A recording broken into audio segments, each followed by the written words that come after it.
I noticed the flyer taped crookedly to the bus stop glass. The one I must have walked past a dozen times before, but somehow never really saw until that evening.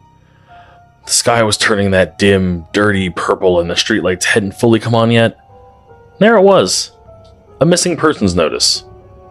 Cheap paper, a little wrinkled, the ink already fading at the edges, like it didn't want to be remembered. And the face staring back at me was a woman. Maybe her late 20s, dark hair pulled behind her ears, eyes that seemed tired, even in the photo. And underneath it said her name was Eliza Hart. Last seen 3 weeks ago. I don't know why, but I felt this strange pull, like I was supposed to notice her. Like the world had waited until that exact moment to make sure I stopped. So I did. And I stood there longer than anyone reasonably should, staring at a stranger's face on a poster, memorizing the details. The slight asymmetry in her smile, the way one eyebrow arched higher than the other. Because something in me whispered that this mattered. That she mattered. And that's when I noticed someone standing just behind me. Close enough that I could feel their presence, but not close enough that I'd hear them approach. And when I turned, they stepped back slightly, like they didn't want to be seen too clearly. It was a man. Tall, wearing a dark coat, even though it wasn't that cold out. And he asked me very quietly if I knew her. I said no, of course not. I was just reading the flyer. But the way he kept looking at me made me feel like that wasn't a good enough answer. Like I should know her. Like I was supposed to say yes, and when I asked if he knew her, he just smiled in this thin, unsettling way and said, "People don't really go missing, you know. They just end up where they're meant to be." And then he walked away before I could respond, disappearing into the half-lit night like he'd never been there at all. I told myself it was just a strange interaction, the kind you get in a city where everyone's a little off. But that night, when I got home, I couldn't stop thinking about her face, so I looked her up online. Scrolling through articles, posts, anything I could find, but there really wasn't much. Just a few local reports mentioned that she'd left her apartment one evening and never came back. No struggles, no witnesses, nothing, just gone. Like she'd stepped out of the world entirely. The more I read, the more unsettled I felt, because it didn't make sense. People don't just vanish without a trace. Not really. And yet, there she was.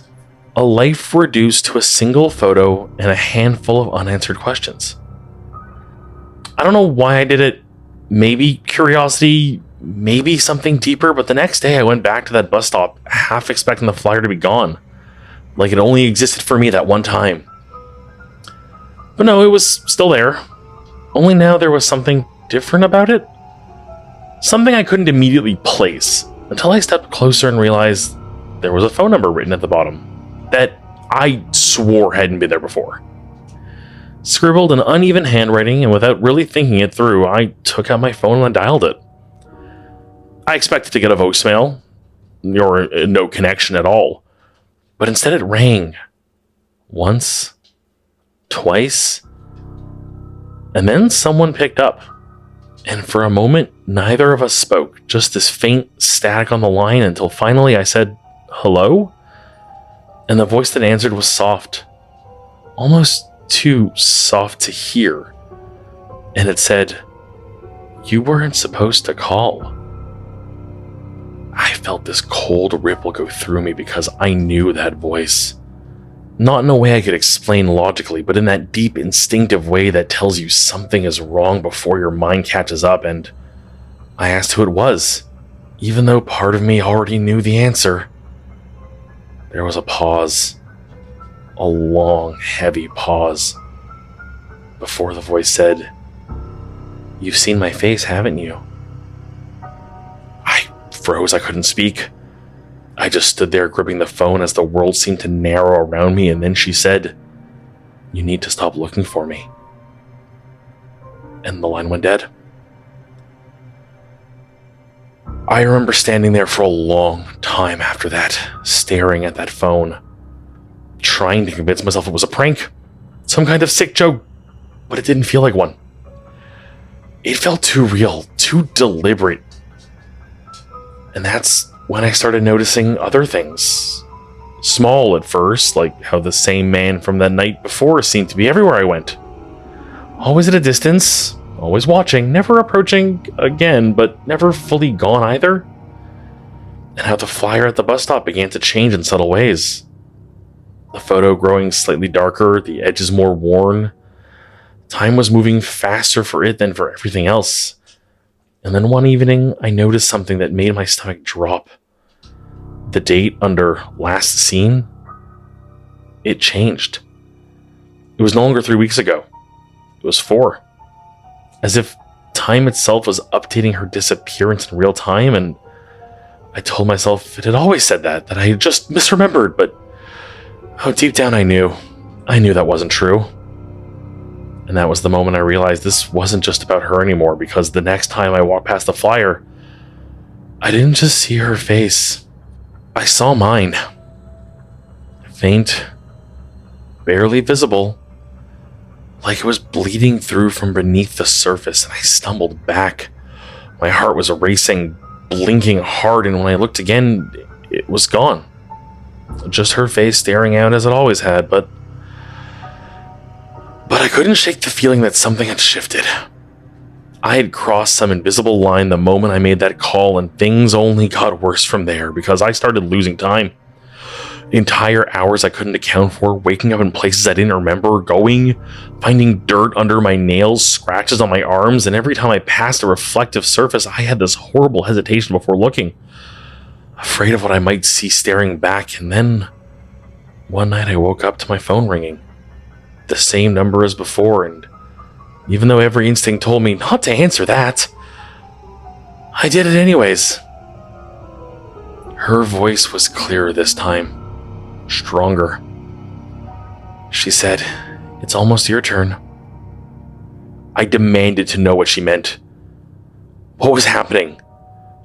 And she just whispered, "I tried to warn you." Before the line cut out again. And that's when I finally went to the police. I tried to explain everything, but they looked at me like I was unstable. Like I'd become obsessed with a missing person case and let it consume me, and maybe part of that was true, but they hadn't seen what I'd seen. They didn't notice how the world seemed slightly out of sync around me, how people I pass on the street sometimes looked at me with the same knowing expression as the man in the dark coat. And now I'm sitting here, writing this because I don't know how much time I have left before I disappear completely. Before I become another face on a flyer that someone else will walk past without really seeing, until it's too late for them too.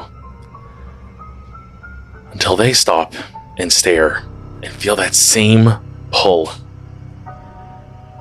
And maybe they'll call the number 2.